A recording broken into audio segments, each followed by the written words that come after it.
네, 안녕하세요. 김프로입니다. 오늘 코스피는 마이너스 0.26% 하락, 코스닥은 2.62% 큰 폭의 하락을 좀 보였습니다. 예상과 너무나도 사실은 다르게 움직였죠. 어제 저도 이제 이스라엘과 팔레스타인 전쟁 관련해 가지고 제 관점을 말씀드릴 때도 우리가 봐야 될 건 그냥 하나밖에 없습니다. 확전이 되느냐 되지 않느냐. 확전이 된다라고 하면은 시장에 충격은 있을 거고요. 확전이 안 된다라고 하면은 시장에 미칠 영향은 뭐 미미할 것이다. 없을지도 모른다. 그런 가운데서 확전의 가능성이 그럼 얼마나 되냐? 저는 그렇게 높지 않다라고 본다라고 좀 말씀을 드렸고, 뭐 미국 선물도 사실 어제 뭐 0.8 정도 갔다가 0.65 사이 왔다 갔다 하다가 일단 이제 시가를 형성을 했고요. 그러고 나서 뭐 크게 무리 없이 이거 뭐 거의 전쟁에 대한 영향이 거의 없었다라고 봐야 되겠죠. 오히려 장중에 연준 의원이 약간 이제 뭐 비둘기파적인 발언이 나오면서 오히려 양봉으로 이렇게 상승 마감을 하면서 나스닥은 21선 위에 올라탔거든요. 그래서 역시 뭐 전쟁이 크게 뭐 시장에 미친 영향이 크지는 않을 것 같다라고 생각을 했고 우리 증시도 갭 상승을 잘 이렇게 이제 해서 출발을 했거든요. 근데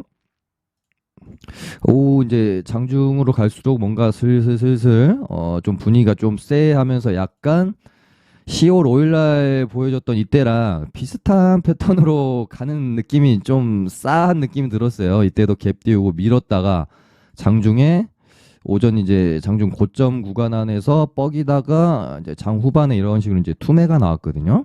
오늘도 보면 갭 띄우고 밀었다가 고가권에서 버티다가 이렇게 이제 슬슬 투매가 나왔고 10월 5일도 보면은 본격적으로 투매가 시작되고 나서 한 요 구간 정도는 거의 개인들의 매도세가 많이 출회가 됐습니다. 오늘 우리 증시도 보면 한 요 정도부터 오늘 이제 당일에 뭐 전일 저점 깨고 나서부터는 개인들이 좀 많이 던지기 시작했고요. 요 구간 안에서 이제 외인들이 일단은 매수를 좀 해주면서 마무리가 되는 모습이었어요. 그래서 지금 개인들이 한 3일 연속으로 매도세가 나오고 있고 외인 기관이 매수를 좀 하고 있는 그런 상황입니다. 그래서 자, 그렇다면은 아시아 증시도 거의 영향이 없었어요. 일본도 뭐 전쟁 영향이 뭐 거의 아예 없었죠. 상승을 했고 대만도 괜찮았고 뭐 다 괜찮았는데 우리 증시만 오늘 하락을 했는데 그러면은 뭐 우리 증시만 전쟁 때문에 빠진 거냐? 저는 개인적으로는 전쟁이 아니었어도 추가적인 하락을 만들 생각이지 않았을까라는 생각을 합니다. 그래서 전쟁 때문에 주가가 빠졌다라는 뭐 표현보다는 전쟁 때문에 약화된 어떤 개인 투자자들의 심리를 이용을 해서 조금 더 하락을 시킬 생각일 것 같다라는 쪽으로 저는 좀 관점을 좀 가지고 있습니다. 그래서 저번에도 말씀을 일단은 좀 드렸는데 지금 신용잔고가 한 20조 수준에서 왔다 갔다 하다가 지금 이제 한 1조 정도 빠졌거든요. 한 최소 한 17조 좀 많으면은 한 16, 15조 대 왔다 갔다 이 사이 그러니까 한 15에서 17조 사이 정도는 신용잔고가 좀 줄어들어야 바닥을 결국에는 좀 형성을 할 것 같다 그런 생각이 듭니다. 그래서 뭐 이제 뭐 바닥을 잡아줄 수도 있고 좀 더 뺄 수도 있겠지만 지금으로서는 뭐 바닥을 잡는다라고 해서 드라마틱한 반등이 나올 가능성 굉장히 좀 적어 보입니다. 여기서 뭐 갑자기 뭐 외바닥으로 V자 반등이 이렇게 나올 가능성보다는 바닥을 잡더라도 매우 천천히 혹은 뭐 쌍바닥으로 이렇게 좀 그러니까 드라마틱한 반등보다는 천천히 기간 조정을 통해서 방향성을 돌릴 가능성이 확실히 높기 때문에 뭐 뭔가 하루하루 만들어지는 이런 저점들에서 요거 저점 못 잡으면 뭔가 막 날아갈 것 같고 이런 느낌 전혀 받으실 필요가 없습니다. 조금 높게 사더라도 확실히 바닥을 좀 다지는 그런 모양을 보고 접근을 하시는 게 지금은 굉장히 유효하다.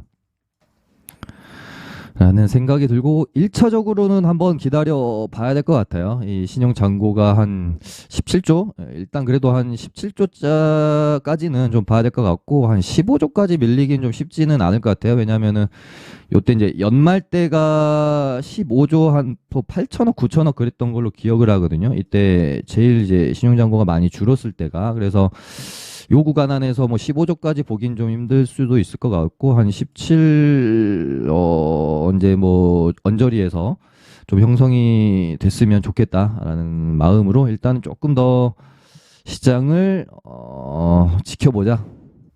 그리고 뭐 테마는 어제 말씀을 드렸던 것처럼 유가 관련주들이 갭을 굉장히 높게 띄어서 시작할 가능성이 뭐 높을 수밖에 없는 부분이었죠. 근데 이제 중요한 거는 이제 유가 관련주들이 갭을 높게 띄운 다음에 오전에 어떤 뭐 대장주가 빠르게 상한가를 좀 들어가 주는지 아니면 갭만 띄우고 비실비실 거리는지 여부가 굉장히 중요할 것 같다. 왜냐하면 이제 유가 에너지주들 중에서 어떤 한 종목이 굉장히 상한가를 들어가면 얘네들은 거의 보통 움직이면은 단체로 힘있게 이렇게 이제 움직이는 경향이 많기 때문에 하나 상한가를 좀 들어가 주면 뭐 2등주, 3등주, 4등주 이런 식으로 차례차례 급등이 나올 가능성이 크고 에너지주들이 움직이게 되면 그다음에 뭐 방산주나 이쪽으로 이제 전쟁 관련주에 대한 어떤 테마의 확산이 이루어질 수 있기 때문에 상한가 들어가는지 여부가 굉장히 중요하니 그 부분을 좀 잘 체크해야 된다라고 말씀을 좀 드렸어요.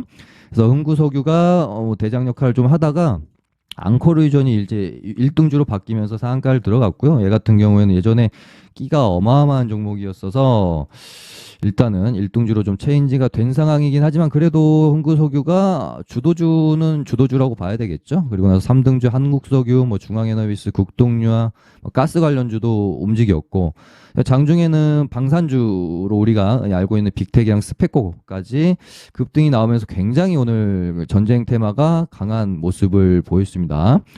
뭐 방산주도 뭐 현대로템이나 하나에어로스페이스도 어제 제가 이제 멘트는 드렸는데 얘네는 무거운 종목이다 보니까 갭이 좀 낮게 뜨면 뭐 시가에 접근을 해볼 수 있었겠지만 갭이 너무 높게 떴습니다.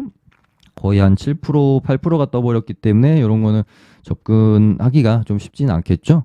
여기서 이제 흐름을 다시 만들어가는 요렇게 뭐 이런 식으로 만들어가는 부분을 보고 방산주들은 접근 관점을 가져야 되지 않겠나 싶고요.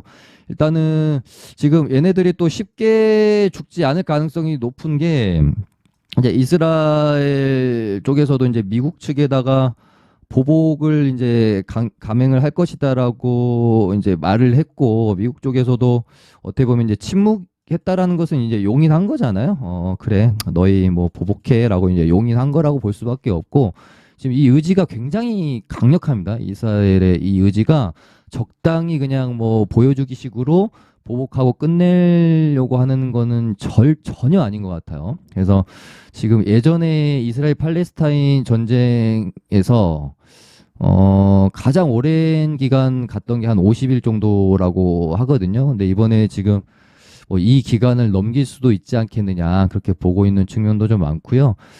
가장 이제 좀 전쟁이 장기화될 가능성이 높다라고 보는 것은 이제 예전같이 이제 폭격만 있었던 거면은 사실 빨리 끝날 수가 있는데 하마스가 인질을 가자지구 안으로 지금 데려갔잖아요. 그러다 보니까는 야 이거 뭐 민간인 피해가 우려될 수밖에 없는 상황이기 때문에 이스라엘도 뭐 무차별적으로 폭격을 할 수도 없는 상황이고 지상군을 투입해서 이 부분을 잘 좀 이렇게 최대한 피해 없이 그러니까 보복은 해야 되는데 굉장히 좀 공격하기가 애매한 상황인 거죠. 그리고 뭐 제일 중요한 거는 민간인과 이 하마스의 구별이 굉장히 힘들다라는 점도 문제가 될 것 같고 곳곳에 이렇게 이제 퍼져서 공격을 또 해올 가능성도 있고 이 하마스의 이제 지도부가 어디에 있는지를 파악을 해서 이쪽이라도 뭐 제거가 된다라고 하면은 보복을 좀 마치고 또 미국이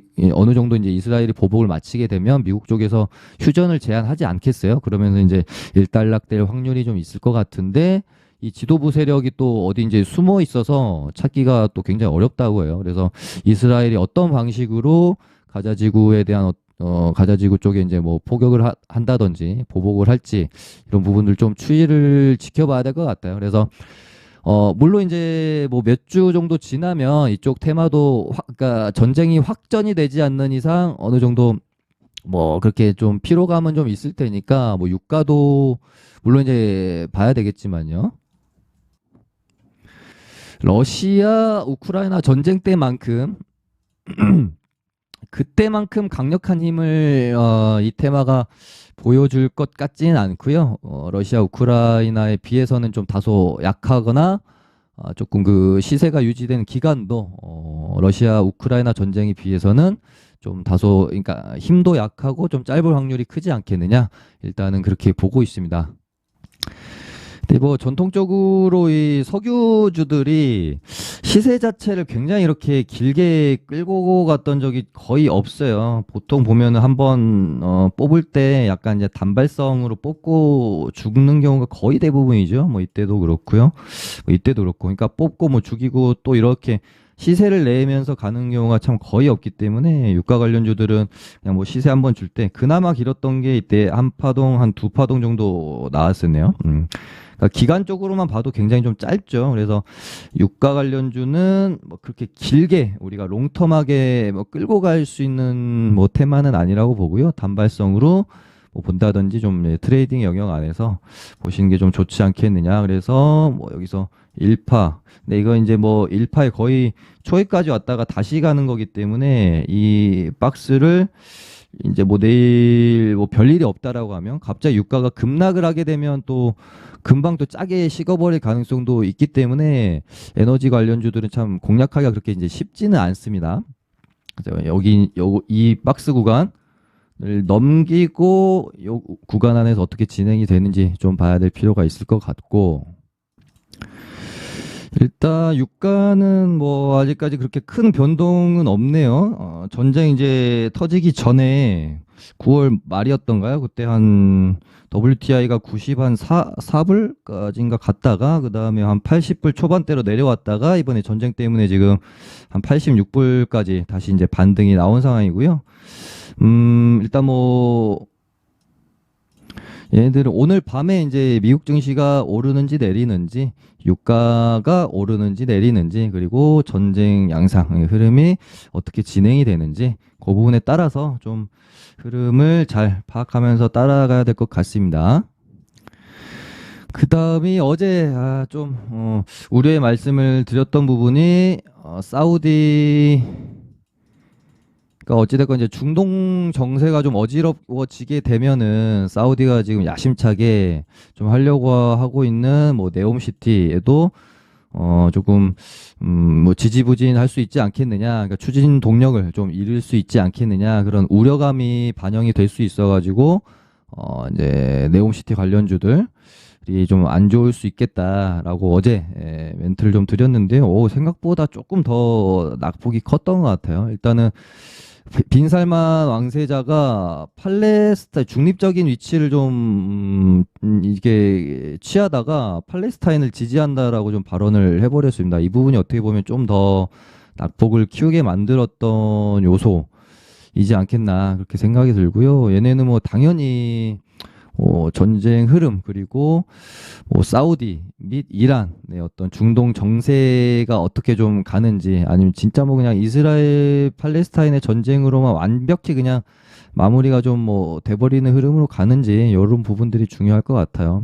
그러고 나서 뭐 조금 이제 전쟁도 사람들 기억 속에서 좀 잊혀지고 흐지부지해지고 나면 다시 좀 뭐 흐름을 만들고 상승이 나온다든지 그런 부분을 지금으로서는 기대할 수밖에 없지 않겠느냐 그런 생각이 좀 들고요.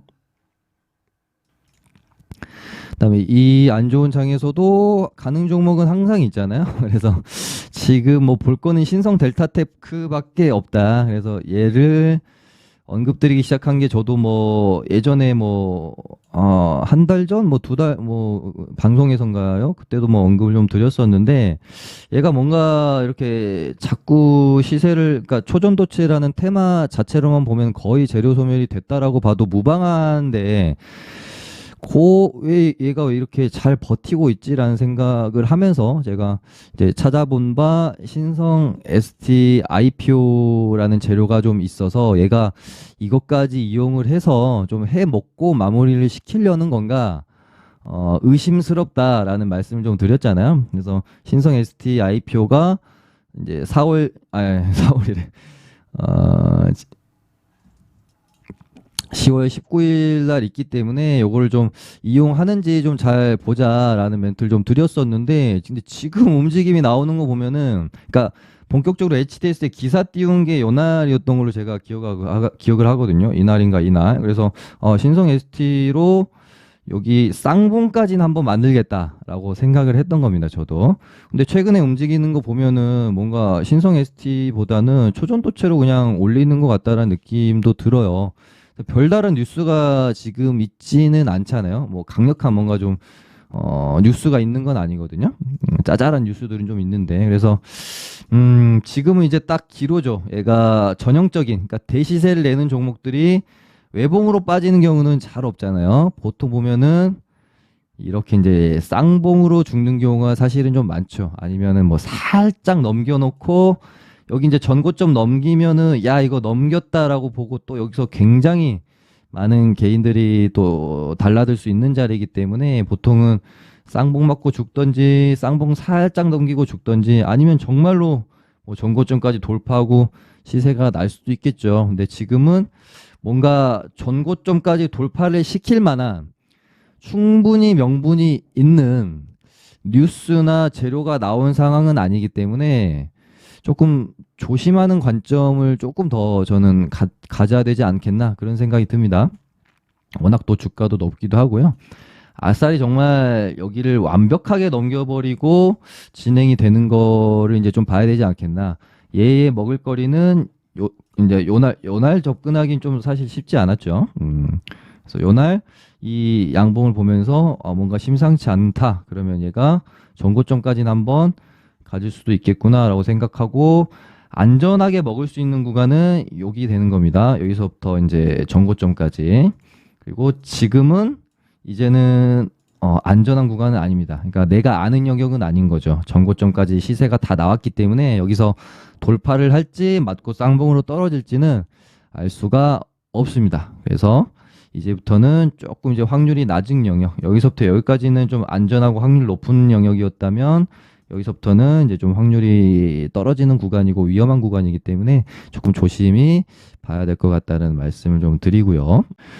그다음 강한 게 이제 양자 기술 테마가 좀 강하죠. 그래서 우리로가 오늘 혹시 상한가를 들어가게 되면 모비스의 이때랑 자리가 사실은 굉장히 좀 비슷합니다. 이 앞 구간에서 이제 초전도체로 시세를 내다 쌍봉 맞고 떨어진 구간인데 여기까지 다시 투상으로 종가를 갖다 놨던 요때랑 만약에 우리로가 오늘 이제 상한가를 갔다라고 하면 거의 좀 비슷한 느낌의 자리죠. 초전도체로 시세를 냈던 고점 부근까지 종가를 갖다 놓는 거니까요. 그래서 어떻게 되는지 좀 지켜보자라고 생각했는데 아무래도 지금 이제 모비스 때는 사실 테마 시장이 거의 정말 모비스가 중심주였다라고 봐야 될 것 같아요. 완전히 시장이 이 모비스라는 종목에 완전히 집중해 있었다는 느낌이라면 지금은 오늘도 보면은 뭐 에너지 전쟁 테마가 주도주 역할을 했기 때문에 우리로가 상한가를 가기에는 조금 이제 힘들지 않겠나 싶고 만약에 뭐 이제 전쟁 테마가 죽고 또 뭐 이렇게 돈이 이제 순환매가 돌 데가 없다라고 했을 때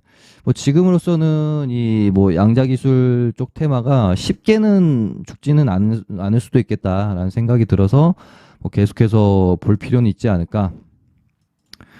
그런 생각이 들면서요.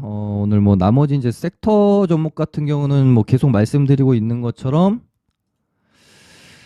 제약바이오가 유일하게 잘 버티고 있다. 나머지는 지금은 뭐 조금 싸다고 접근을 절대 할 수 있는 그런 시장 상황과 어떤 주가의 자리가 아니다라는 멘트 좀 많이 드렸었잖아요. 그래서 뭐 오늘도 보면은 셀트리온 형제들 굉장히 강했고 그래서 시장이 좀 안정이 되고 라면은 그동안 많이 빠졌던 애들이 물론 이제 반등이 당연히 나올 거고요. 그리고 나서 뭔가 시세를 낼 수 있는 테마로는 제약바이오 쪽에 모멘텀이 조금만 붙으면은 얘네들이 좀 잘 올라줄 수도 있을 것 같다라는 생각이 들어요. 보시면은 되게 그러니까 저점을 잘 유지를 하고 있잖아요. 시장이 굉장히 많이 빠지고 있는 상황 속에서도.